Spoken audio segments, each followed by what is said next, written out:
Hi అండి, welcome back to our channel అల్లరి పిల్ల భవ్య. ఈరోజు నేను మీ ముందుకి ఒక హెల్దీ రెసిపీతో అయితే వచ్చేసానండి. అదేంటంటే నిమ్మకాయ పప్పుచారు.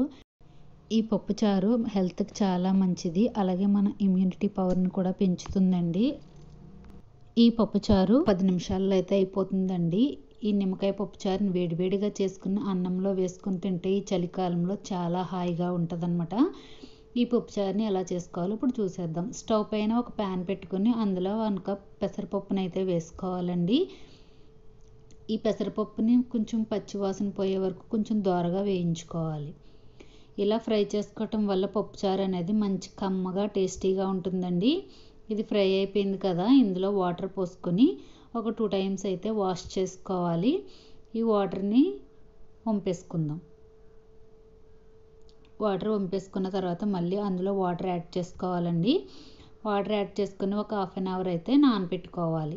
ఇలా నానబెట్టుకోవటం వల్ల పెసరపప్పు కూడా త్వరగా అయితే కుక్ అవుతుంది అనమాట. ఇప్పుడు ఇది నానిపోయింది కదండి, ఇందులోకి మనం ఒక ఉల్లిపాయని పెద్ద పెద్ద ముక్కలుగా కట్ చేసి వేసుకోవాలి. అలాగే ఒక టమాటో, మీడియం సైజ్ టమాటోని చిన్న ముక్కలుగా కట్ చేసి వేసుకున్నాను. అలాగే ఒక పచ్చిమిరపకాయని కూడా చీలికలుగా వేసుకోవాలి.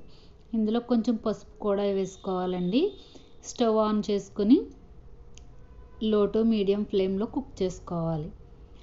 మనకి ఇలా కాకుండా ఇంకా ఫాస్ట్గా అయిపోవాలంటే కనుక మనం కుక్కర్లో వేసుకొని 2 విజిల్స్ వేయించుకుంటే పప్పు అనేది మెత్తగా ఉడికిపోతుందండి. ఇప్పుడు ఒకసారి ఇది మిక్స్ చేసుకుని మళ్ళీ మూత పెట్టుకొని కుక్ చేసుకుందాం. పెసరపప్పు కూడా త్వరగానే ఉడికిపోతుంది కాబట్టి నేను కుక్కర్లో అయితే వేసుకోలేదండి. ఇదంతా కూడా చక్కగా అయితే ఉడికిపోయింది. ఒక గరిటెతో దీన్ని మిక్స్ చేసేసుకుంటే మిక్స్ అయిపోతుంది. అలా కాకుండా ఇలాగా ఒక స్మాషర్తో స్మాష్ చేసేసుకున్నా కూడా మెత్తగా అయితే అయిపోతుందండి పప్పు అనేది. పప్పు చాలా మెత్తగా ఉడికింది కదండి, చక్కగా మిక్స్ అయిపోయింది అనమాట. చూసారు కదండి, పప్పు అంతా కూడా మెత్తగా ఎలా అయితే స్మాష్ అయిపోయిందో. ఈ టైంలో మనం ఇందులో కొంచెం వాటర్ని యాడ్ చేసుకోవాలి. వాటర్ అనేది కొంచెం ఎక్కువే వేసుకోవాలండి, ఎందుకంటే మనం పల్చగానే పెట్టుకోవాలి నిమ్మకాయ పప్పుచారుని, అప్పుడే బాగుంటుందన్నమాట. ఇందులోకి మనం సన్నగా తరిగి పెట్టుకున్న కొత్తిమీరని, కొంచెం కరివేపాకుని యాడ్ చేసుకోవాలి. ఇదంతా కూడా ఒకసారి మిక్స్ చేసుకుందామండి. ఇప్పుడు ఇందులోకి మనం టేస్ట్కి సరిపడా ఉప్పుని అయితే యాడ్ చేసుకోవాలి.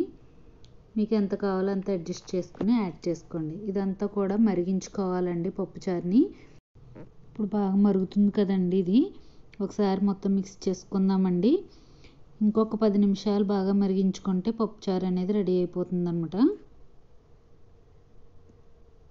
ఇలా పలుచగానే ఉండాలండి పప్పుచారు. అప్పుడే మనం వేడివేడిగా అన్నంలో వేసుకుని తింటే చాలా హాయిగా ఉంటుందన్నమాట. చాలా టేస్టీగా కూడా ఉంటుంది. ఈ పప్పుచారుని పక్కన పెట్టేసుకుని ఇప్పుడు మనం పోపు పెట్టేసుకుందాం. ఇందులోకి 1 టేబుల్ స్పూన్ ఆయిల్ వేసుకోవాలి. ఆయిల్ హీట్ అయిన తర్వాత అందులో మెంతులు, జీలకర్ర, ఆవాలు వేసుకుంటున్నానండి. ఇవన్నీ కూడా ఫ్రై అయిన తర్వాత అందులో ఎండుమిరపకాయ ముక్కలను కూడా యాడ్ చేసుకోవాలి. అలాగే కొంచెం కరివేపాకును కూడా యాడ్ చేసుకోండి. కొంచెం ఇంగువను కూడా 1/2 స్పూన్ వేసుకుంటే సరిపోతుంది. ఇదంతా కూడా ఫ్రై అయిన తర్వాత ఈ పప్పుచారులోకి ట్రాన్స్ఫర్ చేసేసుకోవాలి. అంతేనండి, పప్పుచారు అయితే రెడీ అయిపోయిందండి. మనకి చింతపండు కంటే ఇలా నిమ్మకాయతో కానీ మామిడికాయతో కానీ పప్పుచారు పెట్టుకుంటే చాలా టేస్టీగా ఉంటుందండి. మనకు నోటికి రుచిగా ఉంటుందన్నమాట. పుల్ల పుల్లగా చాలా బాగుంటుంది. ఈ పప్పుచారు రెడీ అయిపోయింది కదండి, స్టవ్ ఆఫ్ చేసేసుకుందాం. ఇందులోకి నేను నిమ్మకాయని అయితే పిండుకుంటున్నానండి. ఒక నిమ్మకాయ అయితే సరిపోతుంది. మీకు పులుపు ఎంత కావాలో అంత చూసుకుని ఒకటైతే ఒకటి, లేకపోతే 2 నిమ్మకాయలు పడితే 2 నిమ్మకాయలు పిండుకుంటే సరిపోతుందండి. చూసుకుని పులుపుని అడ్జస్ట్ చేసుకోవాలి. అంతేనండి, ఎంతో టేస్టీ నిమ్మకాయ పప్పుచారు అయితే రెడీ అయిపోయిందండి. అందరూ ఇదే విధంగా ట్రై చేసి ఎలా ఉందో మీరు టేస్ట్ చేసి నాకైతే కామెంట్ చేయండి. అలాగే మీ ఫ్రెండ్స్కి, మీ రిలేటివ్స్కి కూడా షేర్ చేయండి. టేస్ట్ అయితే అదిరిపోతుందండి, అంత టేస్టీగా ఉంటుంది అనమాట. నేను టేస్ట్ చూసి చెప్తున్నాను అనమాట. చాలా చాలా బాగుంది. సబ్స్క్రైబ్ చేసుకోండి, లైక్ చేయండి. Thank you for watching.